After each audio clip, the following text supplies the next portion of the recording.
and I came up with the idea of building him a 12-speed bike. He used to ride around with a 3-wheel bike, and he rode it all over the city, and it was, you know, he would wear a bike out in 6 months. And it was a CCM bikes, you know, they're durable, but not for Halldor. And so we decided that he should work on trying to build himself a nice bike. And so he went to, did some research, he brought in parts from Europe, and he had one of the sports cycling shops here work on building him a 12-speed bike. And so that was really the beginning of him as an athlete, I think, in cycling.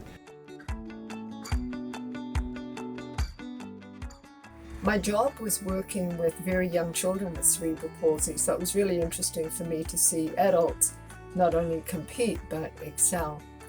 At one of those meets, Halldor showed me some taping techniques because he knew a lot more about sports therapy at that time than I did.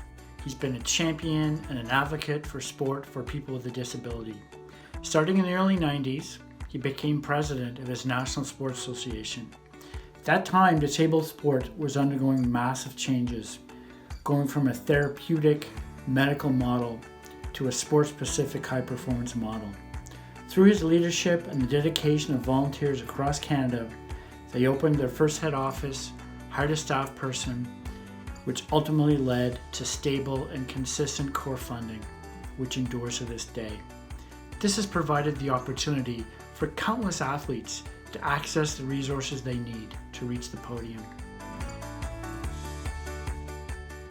One of my strongest memories of Halldor is him saying to me, just because something is difficult doesn't mean to say that I shouldn't do it. I think what made Halldor a special athlete is he knows no barriers. Nothing holds him back. And he's always open to opportunity, he's always open to challenge. And he doesn't take himself seriously. In other words, he's not afraid of failing, he's not afraid of trying things. He has a tremendous, tremendous sense of humor. Halldor has always impressed me with his never-ending positive attitude, which he uses to inspire other athletes and just generally people around him. It's not that Halldor has overcome his disability, it's simply that he doesn't think that he has one. His dedication, skill, and passion is a legacy which continues to pay it forward.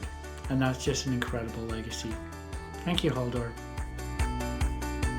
Halldor has been probably one of the most influential people and inspiring people for me. He's been just, to watch him grow and as a student, and then eventually as a lawyer and an advocate and a writer and a father, to watch him over these last 40 years, it's been such a blessing for me to be with him and to share some of those highs and lows with him.